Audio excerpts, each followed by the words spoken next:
Y como les decía, Evangelio según San Lucas, capítulo 24, el mensaje del día de hoy tiene por título Un Dios cercano. Y decía el hermano Enrique, que nos ayudaba a dirigir, que estábamos hablando acerca de por qué estás triste o por qué están tristes. Y solamente le cambiamos un poco o un mucho al título, pero realmente el texto y la intención de la predicación es la misma. Pero quiero que en esta mañana podamos recordar, y en el caso de que ya lo sepamos, que podamos recordar o que podamos entender que tenemos una promesa de parte del Señor intrínseca en la Biblia como tal, de que Él nos ha prometido, de que Él siempre va a estar cerca, de que Él es un Dios cercano. Así que antes de comenzar en esta mañana me gustaría que cerráramos nuestros ojos y vamos a comenzar con una oración. Amoroso Dios, Padre Celestial, te damos gracias en esta hora por la oportunidad de estar aquí en tu casa para poder escuchar tu palabra.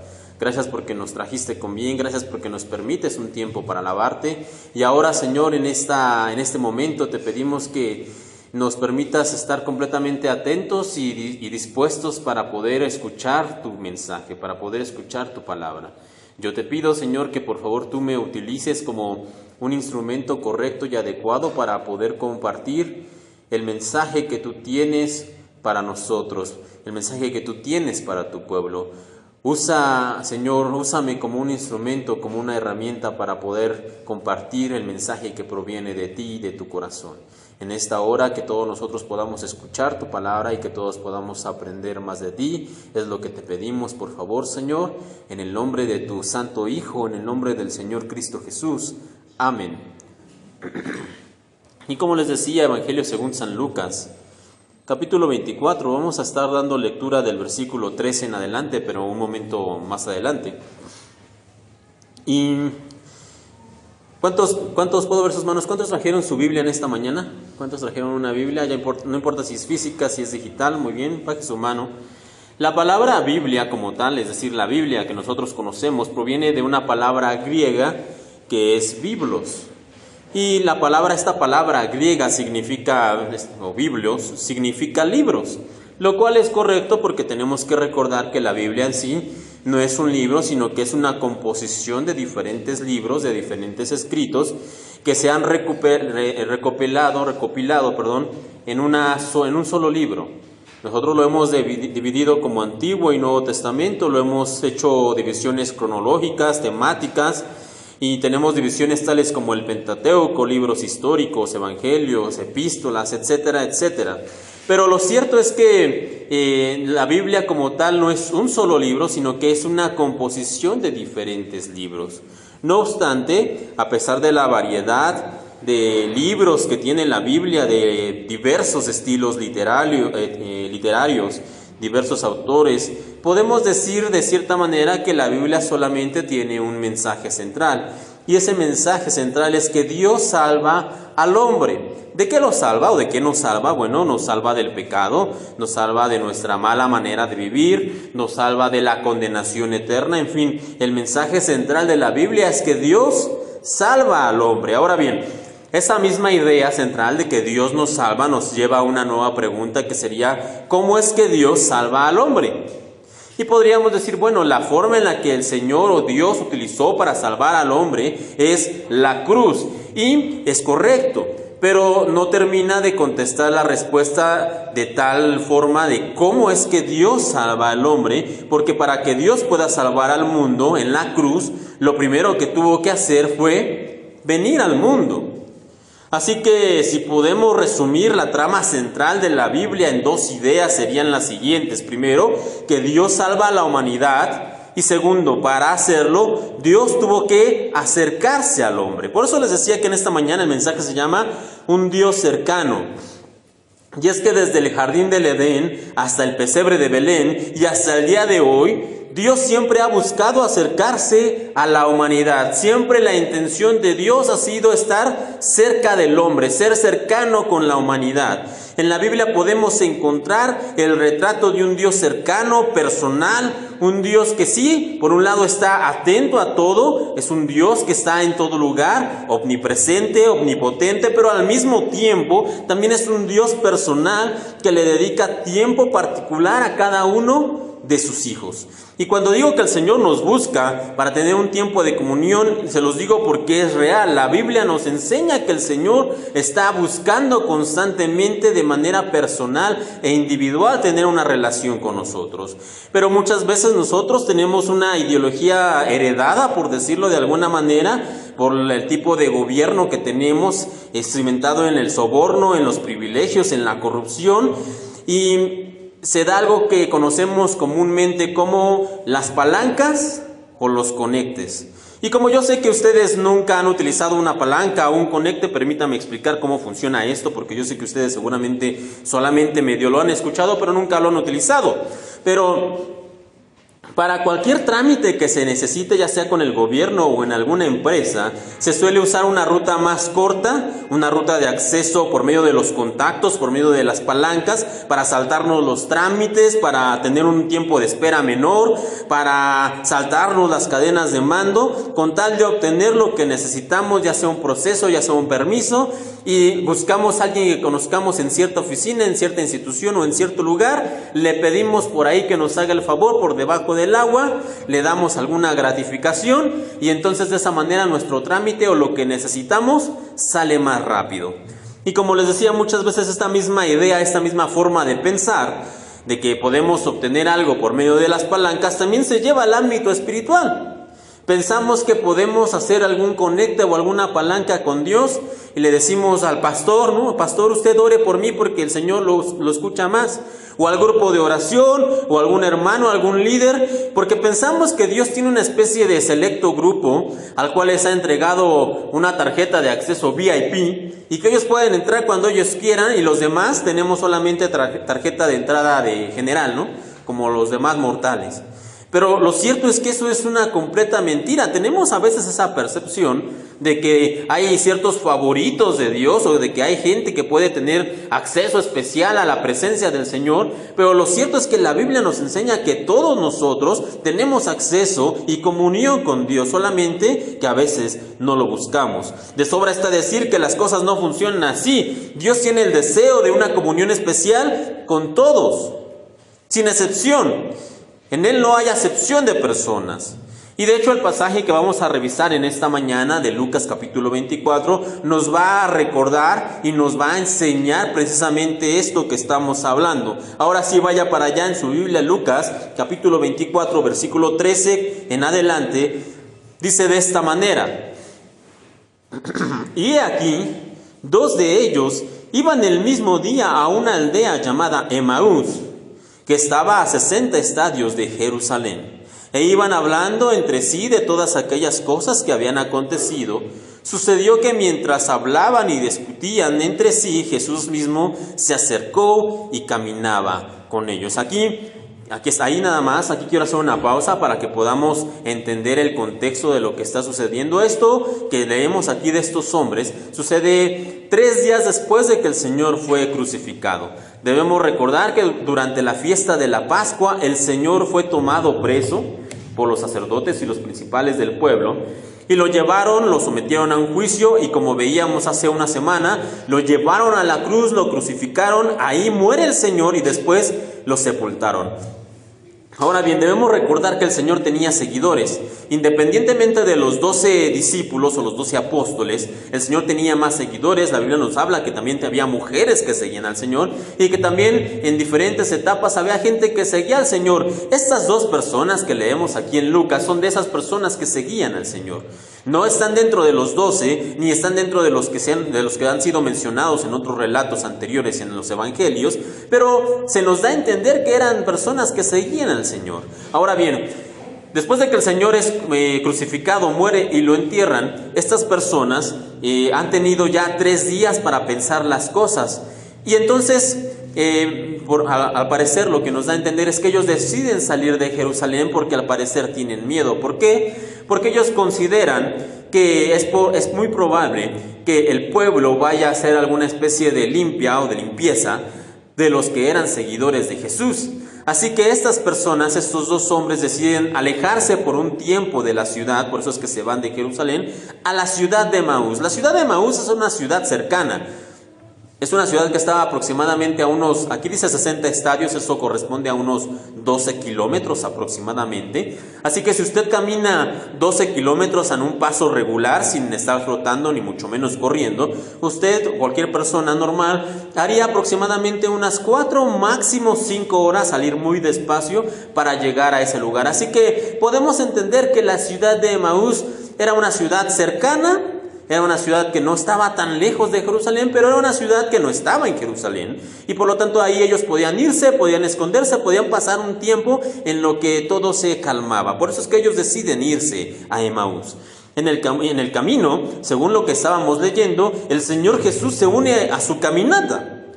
Aunque de alguna manera, nos dice el relato, el mismo Señor no permite que lo reconozcan. Él les vela los ojos de alguna manera, y aunque es el Señor Jesús el que se une a ellos en el camino, ellos, dice el relato, que no lo reconocen. Y aquí quiero hacer unas preguntas, porque debemos recordar antes de continuar, hacer una recapitulación de las cosas. Ese día, ese tercer día, cuando ellos deciden salir de Jerusalén e irse a Emaús, ese día por la mañana es el día que se produce la resurrección del Señor. Y entonces cuando el Señor resucita, nos dice los relatos, por lo menos los 4 que tenemos en los evangelios, que a las primeras personas a las que el Señor se les aparece son a las mujeres. Ahí estaba María, María Magdalena y otras mujeres que estaban o estuvieron más bien con el Señor a lo largo de su ministerio. Y si me preguntan, bueno, el Señor, ¿por qué se aparece a estas mujeres? Les podría decir, bueno, lo entiendo. Lo entiendo porque estas mujeres tenían la intención de ir a ungir al Señor. Lo entiendo porque estas mujeres fueron de hecho las únicas que estuvieron, según también el relato, al pie de la cruz viendo todo lo que estaba pasando. Entiendo por qué el Señor se aparece a estas mujeres primero. Después el relato nos dice que se aparece el Señor a los discípulos, en este caso a 10. Recuerden que eran 12, uno ya se había suicidado, que era Judas Iscariote, y la Biblia también nos dice que uno no estaba, Tomás. Tomás no estaba para presenciar la primera aparición del Señor después de haber resucitado, así que el Señor se apareció a 10 de los discípulos, y también podría decir, lo entiendo. Entiendo que se haya aparecido a las mujeres, entiendo que se haya aparecido a los apóstoles, a los 10. ¿Por qué? Porque fueron los principales, porque siempre estuvieron con él, porque lo siguieron, porque eran, pues digamos, los que iban a predicar posteriormente el evangelio, tenían una tarea, tenían una misión, así que lo entiendo. Pero el relato continúa. Y al parecer, salvo que tengamos algunas otras apariciones previas, pero al parecer, después de aparecerse a las mujeres y después de aparecerse a los discípulos, el Señor se va y se encuentra con los 2 que van camino a Emaús. Y yo me pregunto, ¿por qué? ¿Quiénes eran? La Biblia ni siquiera menciona el nombre de uno se llamaba Cleofas, y del otro ni siquiera se menciona su nombre, solamente es el otro. No sabemos quiénes eran. Ahora, antes de esta aparición, Cleofas y el otro ni siquiera habían figurado en el relato bíblico. No sabemos nada de ellos, quiénes eran, por qué los seguían, de dónde venían, de dónde provenían. No sabemos nada de Cleofas y de su compañero. Entonces, reitero, mi pregunta para mí es, ¿por qué? ¿Por qué el Señor va y busca a estos 2 hombres? Reitero, entiendo que se haya aparecido a las mujeres, entiendo que se haya aparecido a los discípulos, pero ¿por qué a estos 2 desconocidos? Y es que el Señor se toma el tiempo para salir de Jerusalén, para ir a caminar junto con ellos durante 3, 4 o 5 horas tal vez, porque ellos lo necesitaban. Porque estos hombres eran lo que necesitaban, y más allá de eso, el Señor se toma el tiempo para ir con ellos, porque el Señor nos está recordando a través de este pasaje que tenemos un Dios cercano, un Dios que se va a tomar la molestia de salir de Jerusalén para caminar 12 kilómetros hacia Emaús y acompañarnos en el camino. Ese es el Dios, ese es el calibre, ese es el tamaño de Dios que tenemos. Ese es el Señor que está con nosotros. La Biblia en Isaías 7:14 dice, por tanto, el Señor mismo os dará señal. Esta es una profecía acerca del Señor. He aquí que la Virgen concebirá y dará a luz un hijo y llamará su nombre Emanuel. Y la palabra o el nombre Emanuel significa Dios con nosotros. Y cuando a veces le escuchamos esto de que el Señor es Emanuel, Dios con nosotros, solemos pensar de una manera a veces muy poética: sí, Dios con los hombres, sí, Dios vino, sí, Dios bajó, se hizo carne, estuvo entre los hombres. Pero la palabra, el nombre Emanuel va más allá de eso. Cuando Él dice Dios con nosotros o Dios con los hombres, se refiere precisamente a lo que estábamos viendo, a Dios caminando con los hombres, como con estos hombres el camino de Emaús. Ese es el Señor que la Biblia quiere que nosotros veamos. Ese es el Señor que la Biblia retrata. No simplemente que nos hace compañía, sino que realmente Él está al lado de nosotros, codo a codo, y que si tenemos que caminar desanimados por 4 horas, porque todo lo que nosotros esperábamos, entre comillas, no se cumplió, Él va a ir al lado de nosotros haciéndonos compañía. Ese es el Señor con nosotros. Ese es Emanuel. Y yo sé que de alguna manera, de cierta forma, lo que estoy diciendo en sí no es nada nuevo. Seguramente ya antes lo hemos escuchado, esto de tener un Dios cercano, un Dios personal, un Dios que no hace acepción de personas. Eso no es nada nuevo. Pero en esta mañana lo que quiero que nosotros podamos entender a cabalidad es que no solamente es un concepto, ni que es algo solamente que debo creer porque soy cristiano, porque soy creyente, sino que realmente podamos creer con mayúsculas que nuestro Dios es aquel que nos busca y se interesa por nosotros, que realmente podamos entenderlo, pero no solamente como un concepto, sino que lo entendamos más allá. Por eso es que los 2 hombres del camino de Emaús nos van a ayudar mucho para poder ilustrar ese punto. Ahora vamos a continuar con la lectura, Lucas 24, ahora vamos a ir del 16 y 17. Dice de esta manera: mas los ojos de ellos estaban velados para que no lo reconociesen. Y les dijo: ¿qué pláticas son estas que tienen entre ustedes mientras caminan? ¿Y por qué están tristes? Lo primero que debemos notar es que el Señor no permitió que lo reconocieran. De alguna manera el Señor no permite que ellos vean que es el Señor Jesús. Y la pregunta es: ¿por qué? ¿Por qué no permitió que lo reconocieran? Y esto les voy a explicar un poco. Es lo que yo llamo el comportamiento del maestro presente. Y no me refiero al maestro como el Señor Jesús, sino al maestro. Yo creo que la mayoría de nosotros, algunos hace muchos años, algunos otros hace poco y algunos todavía están, nos ha tocado en el salón o están en un salón. ¿Y cómo es el comportamiento de los alumnos cuando está el maestro y cuando no está el maestro? ¿Es el mismo? Para nada. O a menos que usted fuera de esos bien portados, que siempre se portaba bien, que siempre llegaba, que tomaba su lugar, que no se movía, que tomaba la lista bien, que era de los consentidos de los maestros. A menos que usted fuera de esos, que nadie quería. No, a menos que usted fuera un buen niño, un buen alumno. La mayoría de nosotros, de los demás, cuando estaba el maestro, éramos unos. Nos portamos bien, estamos sentados, ponemos atención. Es más, hasta ahí fue donde nos hicimos expertos en fingir que poníamos atención, ¿no? Nos poníamos, ahí veíamos al maestro y cada 3 o 4 segundos decíamos, Ni siquiera sabíamos qué estaba diciendo, pero fingíamos que poníamos atención. Pero cuando el maestro se iba, quizá lo llamaban de dirección, quizá tenía que salir, tal vez llegaba tarde ese día. ¿Qué era lo que pasaba en el aula? ¿Qué era lo que pasaba en el salón de clases? Cada quien en un lugar, algunos estaban molestando al otro compañero, se estaban aventando algo, ya sea bolas de papel o alguna manera, ya uno había escondido en la mochila de otro compañero, en fin. Depende de cada uno lo que pasara, depende del salón, depende también de la escuela, pero no somos los mismos cuando el maestro estaba en el salón que cuando no estaba. Ahora bien, por eso es que el Señor no se revela de inmediato ante estos hombres, porque Él no quiere que aquí el relato nos está diciendo que esos hombres iban cabizbajos y que iban tristes. Y si el Señor se revela de inmediato hacia ellos, ¿cómo habría sido su actitud?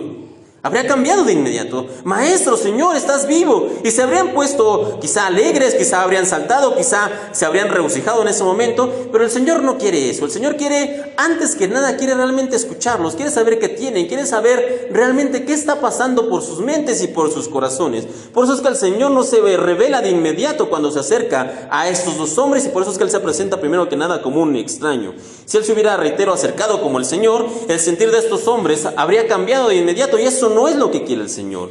El relato nos dice que la actitud, el semblante de estos hombres era hombres tristes. Y el Señor, les digo, desea que nosotros vayamos a Él cuando oramos y que podamos ser honestos, que podamos ser sinceros, que podamos realmente abrir nuestro corazón y expresar nuestros sentimientos completamente a Él. No es que Él no lo sepa de antemano, no es que Él no sepa ya cómo venimos o cómo nos sentimos o qué tenemos o qué necesitamos, pero Él desea que nosotros vayamos y lo expresemos de manera honesta y sincera delante de Él. Pero muchas veces nosotros cuando vamos y cuando oramos, ¿cómo somos? Somos de repente muy diplomáticos, hasta religiosos de repente cuando vamos a orar. ¿Cómo a veces oramos? Permítanme poner algunos ejemplos de cómo son a veces nuestras oraciones. Padre Celestial, Creador del universo, ¿no? Yo estoy quizá pasando por alguna dificultad, por alguna prueba, por alguna situación, pero cuando voy y cuando oro, cambio inclusive hasta mi voz, mi expresión, mi forma. Y entonces creo que de alguna manera tengo que ir con el Señor y rendirle de alguna manera pleitesía o decirle todo lo bueno que Él es. Señor, tú que hiciste los cielos, que hiciste mar, el que hiciste las estrellas, que hiciste el sol, que gobiernas a todos, y como si el Señor no supiera que ya hizo eso. O sea, ¿qué le vamos a recordar lo que el Señor ya hizo? No, el Señor ya sabe quién es. Por ahí decía alguien, el Señor no tiene problemas de autoestima como para que vayamos y le digamos todo lo que Él es y lo grande y poderoso y majestuoso y maravilloso que es. Dios no necesita que vayamos y que le hagamos la barba. Si el Señor sabe que nosotros estamos tal vez hasta el cuello de deudas, o que estamos enojados, o que estamos temerosos, o que tenemos algún problema, o que tenemos alguna situación difícil, lo que el Señor espera es que nosotros vayamos y le digamos, Señor, ya no puedo. Señor, tengo miedo. Señor, me están haciendo análisis, yo temo lo peor, no he podido dormir. Tú sabes que no he podido dormir en 3 días porque los médicos pues no saben el diagnóstico. Y vengo delante de ti para decírtelo, Señor, tengo miedo. Pero a veces nosotros no somos así en la oración. A veces nosotros queremos sentirnos muy rectos, muy correctos con la oración. Y lo que el Señor no quiere, más bien lo que el Señor quiere no es eso. Lo que el Señor quiere es que nosotros vayamos y nos abramos. Lo que el Señor quiere es que nosotros vayamos y expongamos realmente cómo nos sentimos. Porque a veces no podemos orar delante del Señor. Porque a veces no podemos dejar nuestro corazón partido ahí enfrente de Él y decirle, Señor, así vengo. Eso es lo que realmente Dios quiere. Por esa razón es que el Señor, reitero, no se revela a estos hombres, porque Él quiere no solamente ver su estado anímico, sino también quiere ver lo que hay dentro de ellos, lo que hay dentro de sus corazones. ¿Y qué es lo que pasa? ¿Qué es lo que expresa? ¿Qué es lo que revelan estos hombres? El relato de la Biblia nos continúa diciendo, Lucas 24, del 19 en adelante. Esos hombres no sabían, reitero, que era el Señor, no lo sabían, no lo reconocieron, el Señor no permitió. Y entonces ellos comienzan a decirle a Él realmente cómo se sentían. Y dice, ¿qué es lo que ha pasado?, les preguntó el Señor. Lo de Jesús de Nazaret, comienzan a decirle ellos. Era un profeta, poderoso en obras y en palabras delante de Dios y de todo el pueblo. Los jefes de los sacerdotes y nuestros gobernantes lo entregaron para ser condenado a muerte y lo crucificaron, pero nosotros abrigábamos la esperanza de que era Él quien redimiría a Israel. Es más, ya hace 3 días que sucedió todo esto. También algunas mujeres de nuestro grupo nos dejaron asombrados. Esta mañana muy temprano fueron al sepulcro, pero no hallaron su cuerpo. Cuando volvieron nos contaron que se les había aparecido unos ángeles quienes le dijeron que él estaba vivo. Algunos de nuestros compañeros fueron después al sepulcro y lo encontraron tal como había dicho las mujeres, pero a él no lo vieron. Y lo que nos revelan las palabras de esos hombres, lo que nos deja realmente entrever lo que tenían en su corazón, es que ellos realmente no creían en el Señor. Estos hombres, a pesar de ser seguidores, a pesar de haber estado con Él, a pesar de haber acompañado al Señor no sé cuánto tiempo, pero ellos realmente no creían. Resumiendo, lo que ellos dijeron es lo siguiente: Jesús solamente era un profeta, eso es lo que ellos creían. Ellos creían también que Jesús estaba muerto. Ellos dicen, lo mataron en la cruz. Ellos también no creían que Jesús era el Mesías. Dicen ellos, nosotros creíamos que Él redimiría a Israel, pero ellos no creían que era el Mesías. Y sobre todo, ellos no creían que Jesús había resucitado. Dicen, había unas mujeres, nada más les faltó decir que están locas, ¿no?, que dicen que no lo encontraron. Han de haber buscado en la tumba equivocada. No saben dónde lo pusieron. Entonces realmente estos hombres no creían en el Señor. Y eso es lo que ellos expresan. Y eso es lo que el Señor muchas veces quiere escuchar de nosotros. A veces nosotros creemos que tenemos que ser firmes delante de Dios, y aunque tengamos dudas, aunque tengamos a veces situaciones complicadas, aunque a veces nosotros tengamos realmente alguna duda en nuestro corazón, creemos que si vamos y le decimos al Señor que dudamos, Él se va a enojar. Pero aquí lo que nos está enseñando la Biblia es que el Señor no se molesta, ni se enoja. El Señor quiere realmente escuchar si tú tienes alguna duda, si tú tienes algún temor en tu corazón. Él quiere escucharlo, que realmente lo tienes, aunque Él ya lo sabe. Pero Él quiere escucharte a ti, decirlo: Señor, tu palabra dice que vas a cuidarme, pero a veces yo dudo de eso. Tú sabes que a veces no creo, pero ayúdame, Señor, ayúdame a creerlo. Ayúdame, eso es lo que el Señor quiere, que nosotros vayamos y nos expongamos con el corazón abierto. Y esa falta de fe de estos hombres de Emaús, en lugar de descalificarlos, o en lugar de que el Señor dijera: solamente los estaba acompañando para escucharlos, ya escuché que ustedes no creen, me doy la media vuelta y me voy. Eso no es lo que hizo el Señor. Este relato, en lugar de descalificar a estos hombres, de hecho hace el relato aún más interesante, porque el Señor se toma el tiempo para ir con estos dos incrédulos y acompañarlos en su caminata. ¿Y cuál es la lección en todo esto? Ya la vimos, ya la escuchamos, pero tal vez nos la perdimos o no pusimos toda la atención. Pero dijimos, la lección en todo esto es que nosotros tenemos que recordar de que tenemos un Dios cercano. Un Dios que nos entiende, un Dios que nos comprende, un Dios que sabe que tenemos debilidades como hombres. Y esas debilidades no nos excluyen ni hace que el Señor nos haga a un lado, sino que Él nos entiende y nos ayuda. Y nos abraza y nos acoge. Y entiende lo que nosotros estamos pasando y nos dice: yo te voy a ayudar. Yo te voy a ayudar a salir de esto. Yo te voy a ayudar con la fe. Yo te voy a ayudar a que seas un creyente más firme, más maduro. Salmo 145, 18 dice: el Señor está cerca de todos los que lo invocan, de todos los que lo invocan de verdad. Y estos hombres de Emaús, pues muchas veces nosotros no somos tan diferentes a ellos. Hay una diferencia principal entre ellos y nosotros. La diferencia es que nosotros sabemos que el Señor es más que un profeta. Nosotros sabemos que Jesús no murió en una cruz, sino que resucitó al tercer día. Nosotros sabemos que Jesús es el Mesías y nosotros sabemos que Jesús resucitó al tercer día. Pero saber no es lo mismo que creer. Y solo saber no alcanza. Solamente saber esto no alcanza. Por eso es que muchas veces en la vida nosotros nos vamos a encontrar como esos dos hombres camino a Emaús. Tristes, sin esperanza, faltos de fe, sin confianza en el Señor, desanimados, sin creer realmente en la palabra y en las promesas de Dios. Muchas veces nosotros nos vamos a encontrar como esos hombres a pesar de que sabemos. ¿Por qué? Porque solamente sabemos, pero no creemos. Y reitero, saber y creer no es lo mismo. ¿Y el Señor nos desecha? ¿Deja que huyamos como cobardes camino a Emaús? ¿Nos tacha de desertores, falsos cristianos que nunca tuvieron la fe verdadera? No. ¿Qué es lo que hace el Señor?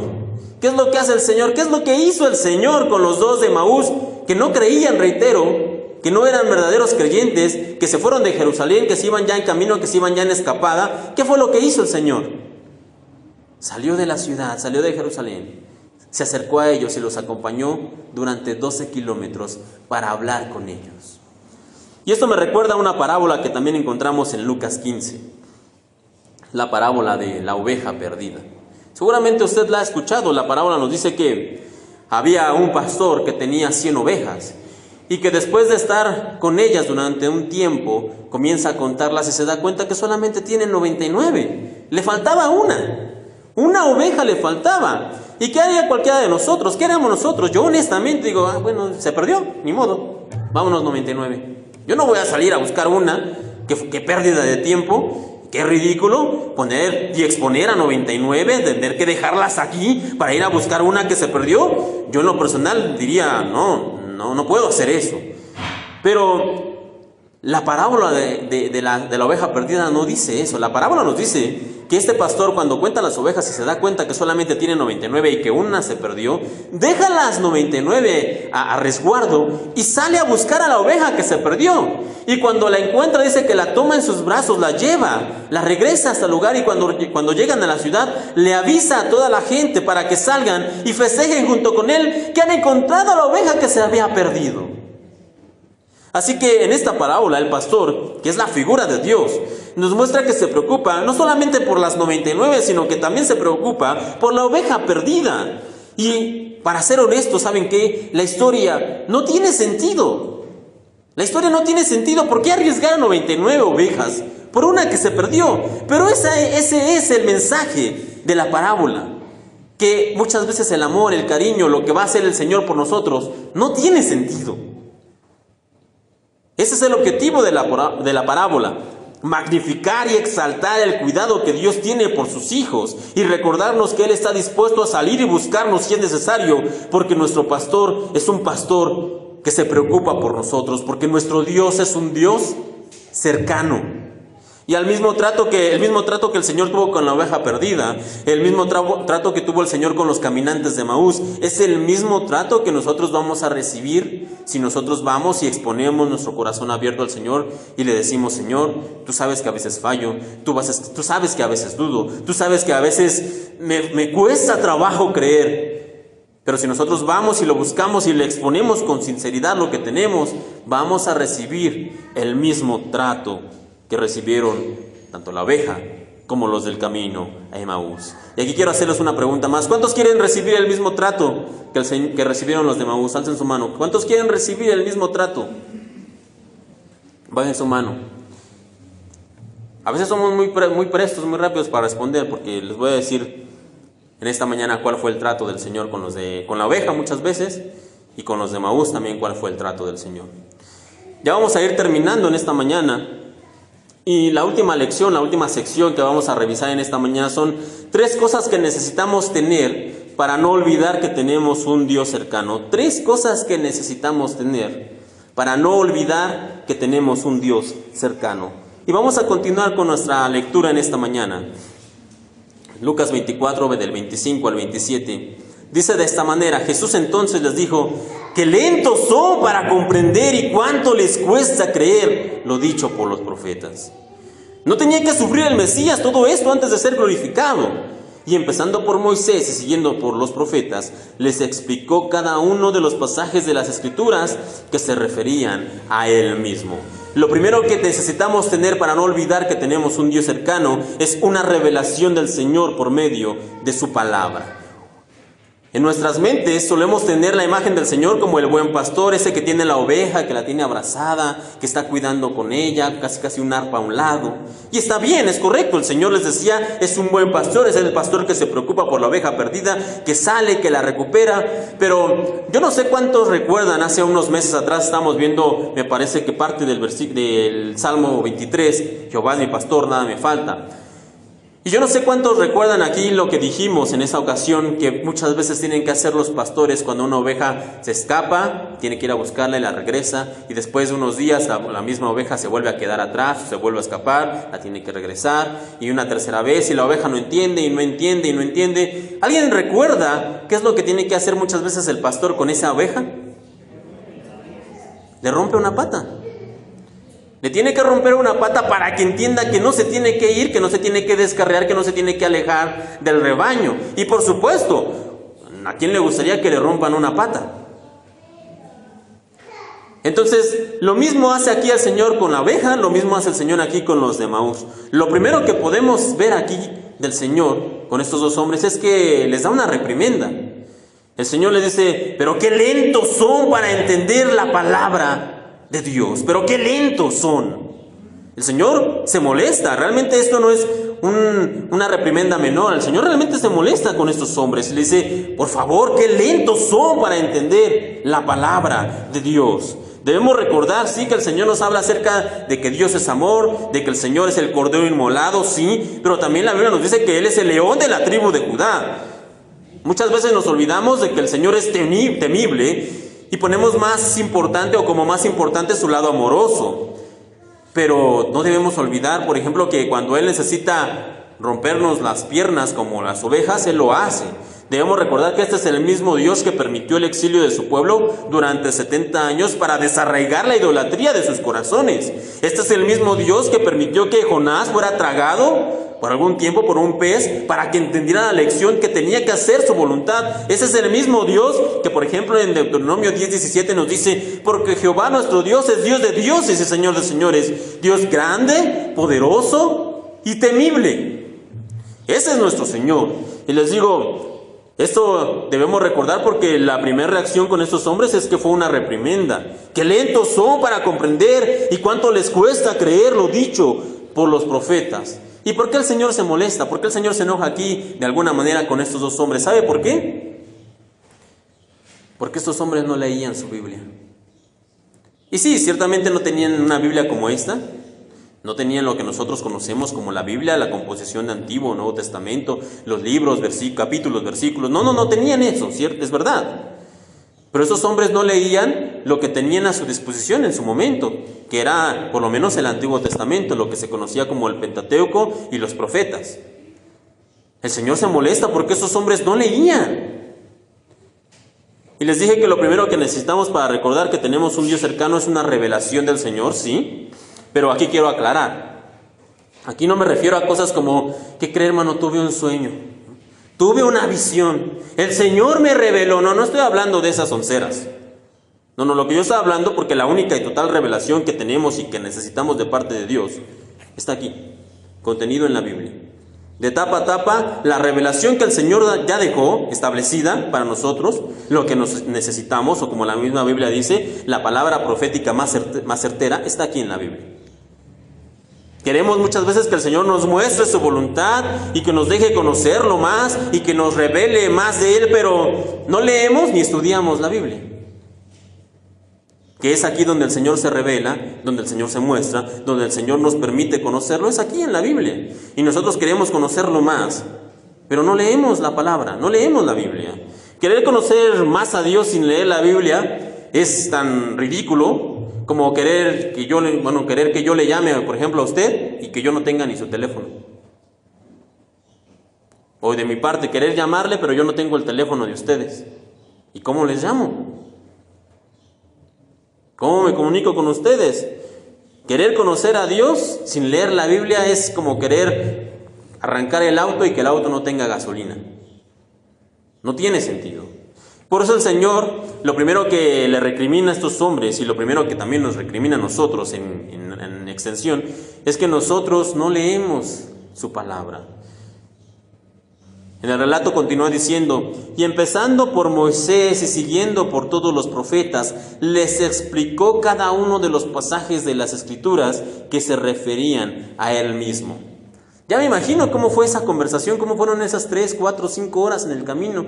Y estos hombres escuchando y el Señor hablándoles cómo Él se presentaba en el libro de los Reyes y cómo Él se presentaba a través del profeta Isaías, a través del profeta Elías, a través del profeta Daniel, a través de los profetas mayores, a través de los profetas menores.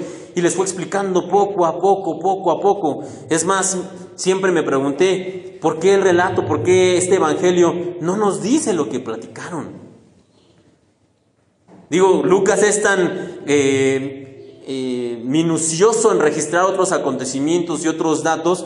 ¿Por qué no nos dice aquí Lucas, el evangelista, qué fue lo que platicaron estos dos hombres camino a Emaús con el Señor? ¿No nos sería de mucha ayuda esas lecciones desde Moisés, pasando por cada uno de los profetas, de saber cómo la Biblia revela al Señor?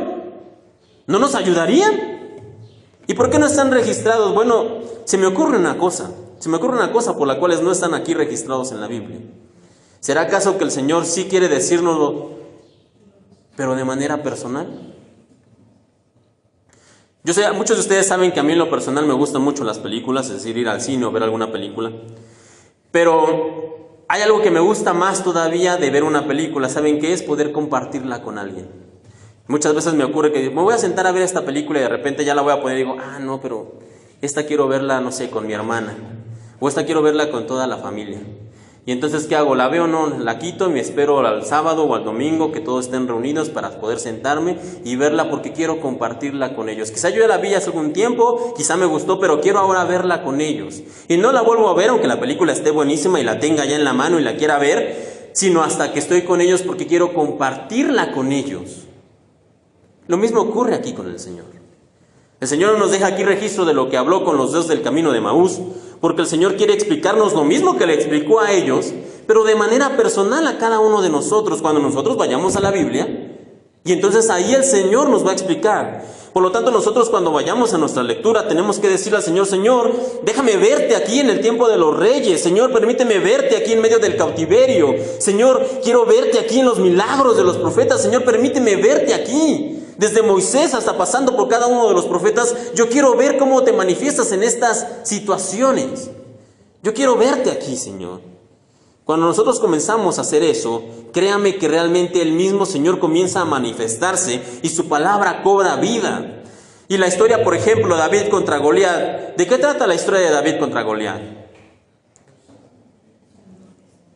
La historia de David contra Goliat no trata acerca de un muchachito que pelea contra un gigante y entonces es una historia de alguien pequeño contra alguien grande, que vas a vencer a tus gigantes. De eso no trata la historia de David contra Goliat. La historia de David contra Goliat nos habla acerca de un Dios que respalda a un muchachito donadie y pequeñito y que a través de su poder él vence a sus enemigos. De eso se trata David contra Goliat, no de que aunque seas pequeño puedes combatir con grandes cosas. Porque ahí ¿quién es el héroe? Ahí el héroe es David.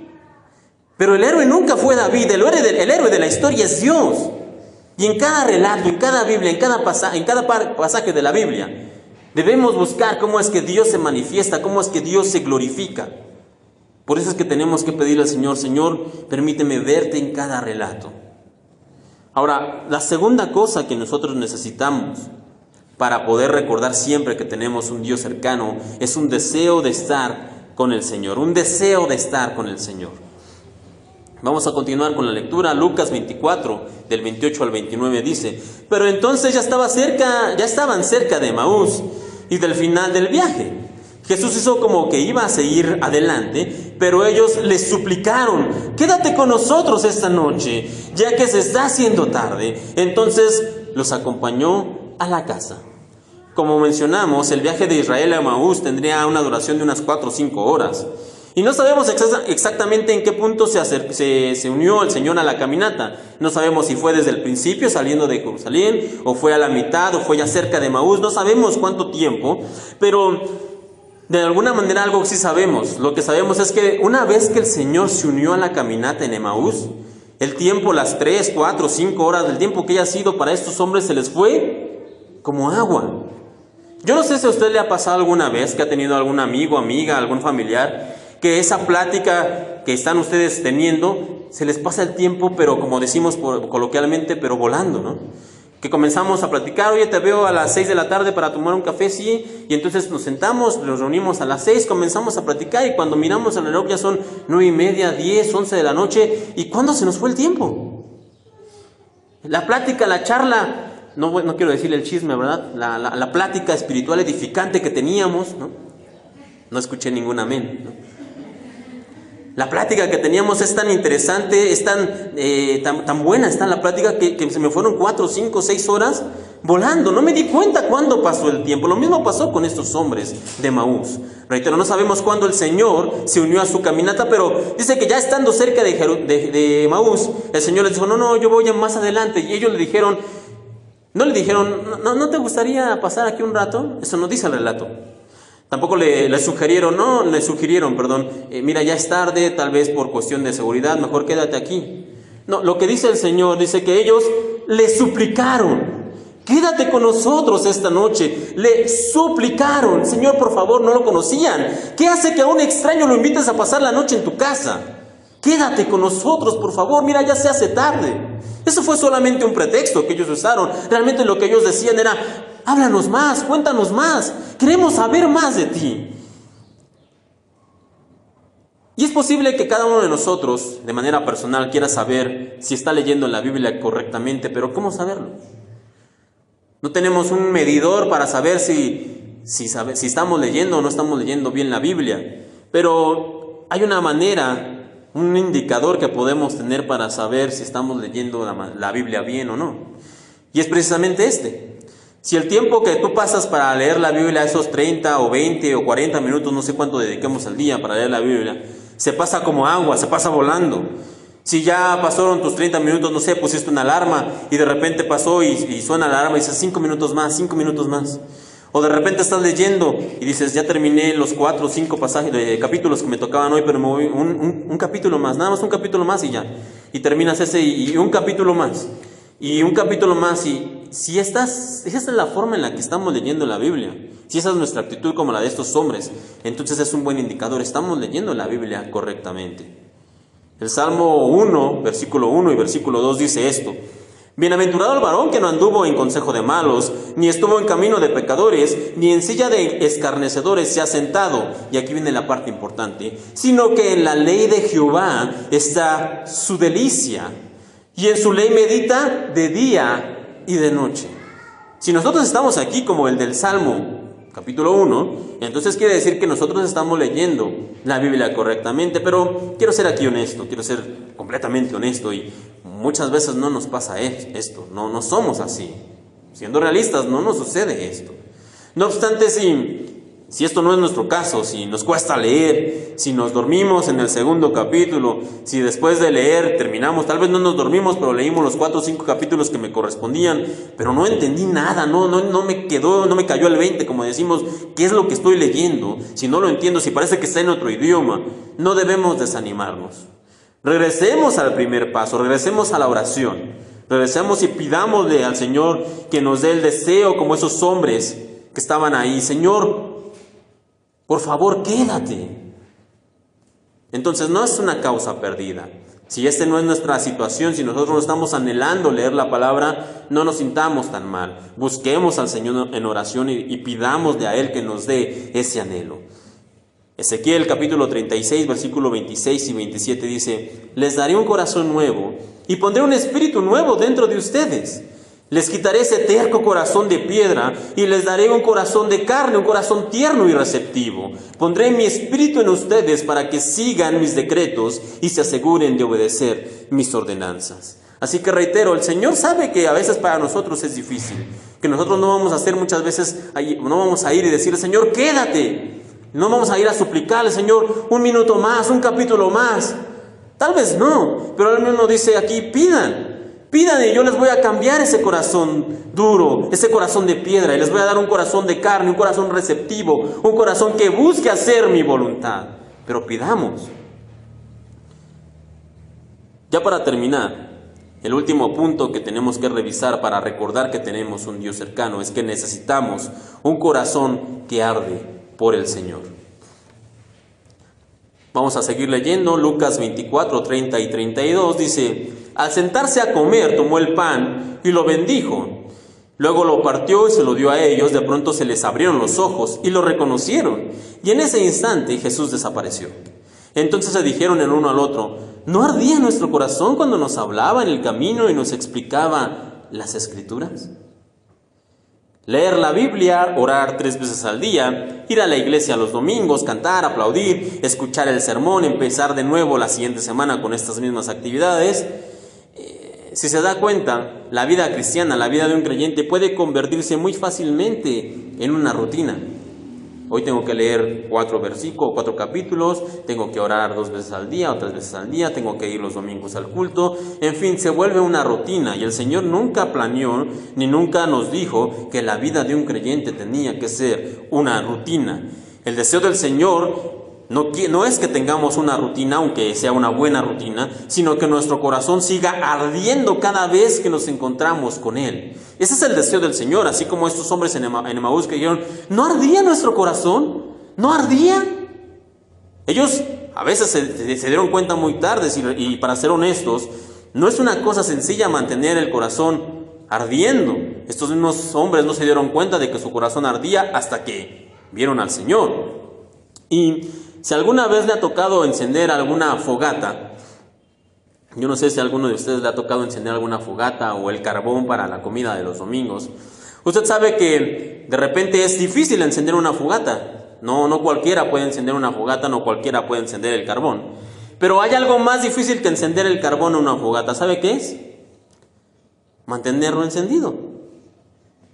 Si bien es difícil encender una fogata, mantenerla encendida es mucho más difícil, porque necesitamos ramas o madera seca o algún elemento inflamable que permita mantener esa llama encendida. ¿Por qué? ¿Qué sucede si nosotros descuidamos por algunos minutos o por algunas horas ese fuego? Se apaga.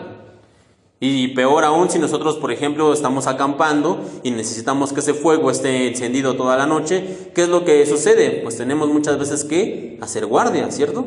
Porque no podemos permitir que el fuego se apague, y entonces tenemos que hacer guardia y nos tenemos que ir rolando entre algunos que estemos ahí para evitar que el fuego se apague. Pues bien, lo mismo sucede con el corazón, con la llama del Señor. Necesitamos mantener esa flama ardiendo, pero si para una flama natural necesitamos leños o algún material, ¿qué cree usted que necesitamos para mantener encendida la flama del Señor en nuestros corazones? La misma palabra es clara y nos lo dice aquí completamente transparente. Ya lo leímos, pero leámoslo una vez más ahí en Lucas. No ardía nuestro corazón cuando, y aquí nos va a dar el elemento que necesitamos para que nuestra llama siga encendida, cuando nos hablaba en el camino y nos explicaba las Escrituras. Lo que enciende la llama y lo que la mantiene encendida son las Escrituras, nada más y nada menos. No son experiencias, no son vivencias, no son sueños, ni revelaciones, ni visiones. No, lo que enciende y mantiene encendida la llama en nuestros corazones es la palabra de Dios. Ni las buenas obras, ni escuchar muchos coritos, ni servir de tiempo completo en la iglesia, ni oír muchas predicaciones, aunque sean del pastor, ¿no? Ni siquiera eso va a mantener nuestra llama encendida. Lo que nosotros necesitamos para mantener la llama encendida en nuestros corazones es la palabra de Dios. Así que de esta manera podemos ver que los tres elementos que necesitamos para recordar que tenemos un Dios cercano son un perfecto complemento el uno del otro. Dijimos primero que necesitamos ¿qué? Una revelación del Señor por medio de su palabra. Segundo, deseo de estar con el Señor a leer su palabra. Y tercero, un corazón que arde por el Señor, avivando la llama con su palabra. Y todo gira alrededor de esto, alrededor de la palabra, alrededor de la Biblia. Entonces, ¿cómo nosotros vamos a mantener esa cercanía con el Señor? A través de esto. Dicen por ahí, bueno, yo no soy tan grande y ya no me tocó como tal. Pero muchos de los jóvenes tal vez no se acuerdan, pero aquí tenemos gente ya de algunos años. Y de repente, sobre todo antes, por ejemplo en los tiempos de guerra, o en los tiempos en que el novio se tenía que ir a la capital, ¿no? De repente para forjarse un futuro, para conseguir un trabajo, etc. Solamente había una manera para estar en contacto con él o con ella. No había teléfonos celulares, no había WhatsApp, no había Facebook, no había mensajes instantáneos, no existía eso.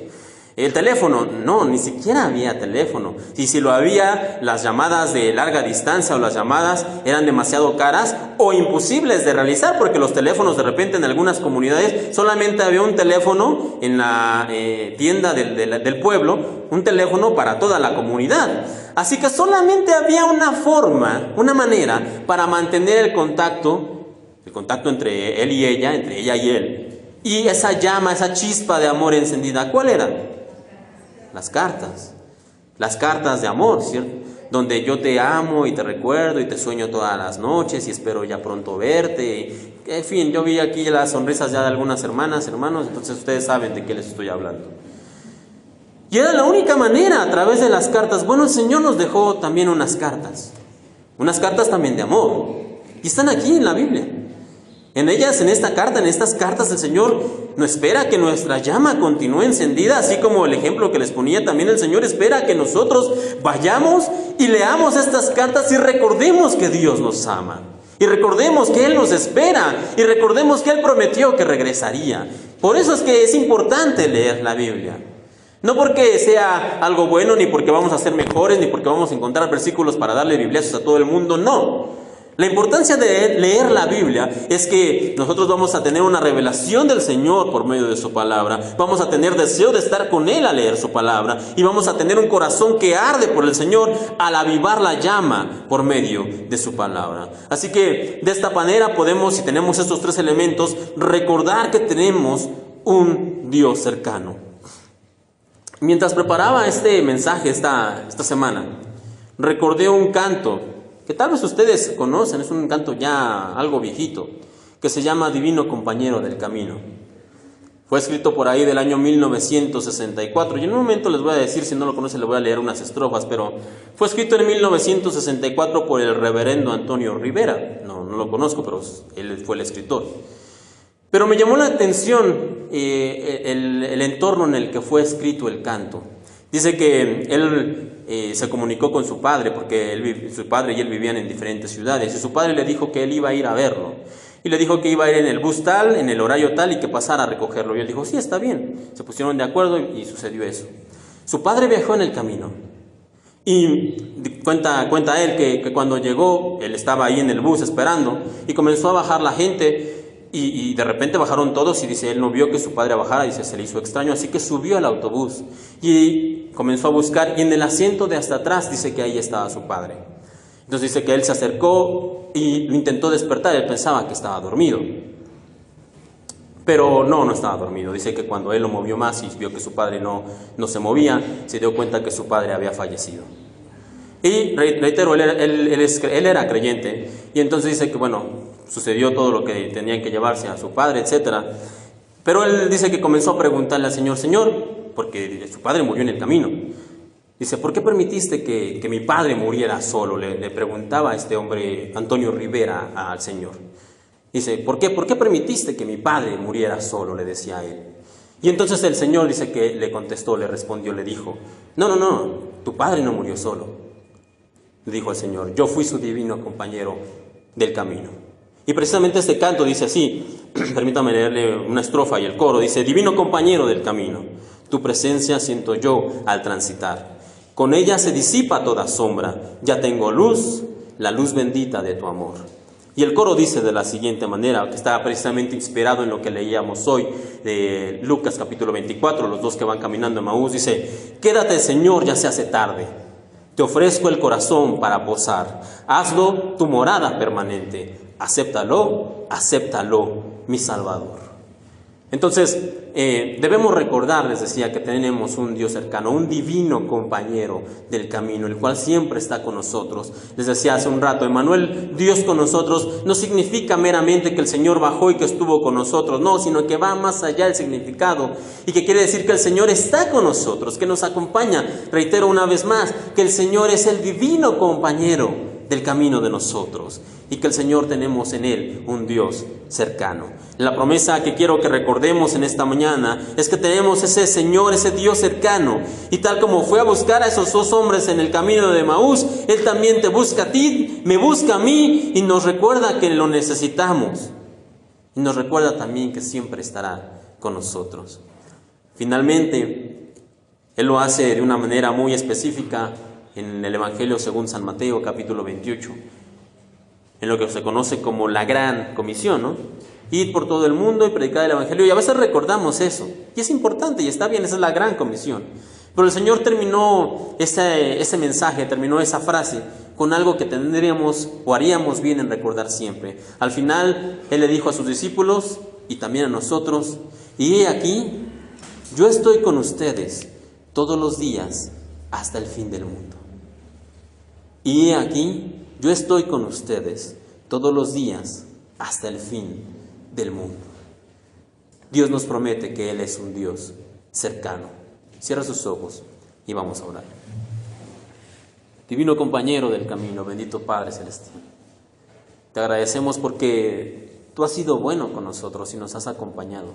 A veces no nos damos cuenta, a veces tu presencia es imperceptible, a veces te disfrazas como con aquellos de Emaús, pero tú siempre estás al lado nuestro, en el camino. Cuando los días son grises, cuando los tiempos son difíciles, cuando la prueba llega, tú estás ahí con nosotros y te damos gracias. Pero Señor, queremos también pedirte en esta mañana, por favor, que no nos permitas olvidar que tú eres un Dios cercano, que siempre nos acompaña, que siempre nos guarda, que siempre nos guía, que siempre nos lleva de la mano. Señor, por favor, no permitas que lo olvidemos aún en la prueba más oscura, aún en el día más negro de la vida. Y Padre, también permite que nosotros busquemos la revelación que nos muestra que tú estás cercano a nosotros por medio de la Escritura. Señor, también permite que nosotros tengamos un deseo ardiente en nuestros corazones de servirte y de buscar tu palabra. Señor, que nuestros corazones ardan realmente al escuchar, al leer, al comprender, al estudiar tu palabra. Bendito Señor, gracias te damos porque tú siempre estás cerca y te pedimos solamente una cosa en esta mañana, no permitas que lo olvidemos. Padre, en tus manos pongo a cada uno de mis hermanos que están aquí, los que el día de hoy no pudieron venir, para que tú los guardes y los bendigas en esta semana, que los ayudes, que los lleves con bien, que los protejas, que bendigas sus trabajos, que bendigas sus casas, que bendigas su economía, que los fortalezcas, que los ayudes, que traiga salud. Y en fin, cada una de las cosas que nosotros necesitamos, tú ya estás al pendiente, porque estás cerca de nosotros y lo sabes. Pero Señor, solamente quiero pedirte, reitero, que no olvidemos que tú eres un Dios cercano con nosotros. Y gracias te damos por eso, gracias te damos porque podemos confiar en ti, gracias te damos porque podemos saber que tú nos acompañas en el camino. En tus manos nos encomendamos, pedimos por este día, te pedimos que nos ayudes en el resto de esta tarde, que bendigas nuestros alimentos, que bendigas nuestras convivencias y que nos guardes. En tus manos nos ponemos, bendito Señor, porque no hay mejor lugar para estar. En el bendito nombre del Señor Cristo Jesús, tu Hijo. Amén y amén.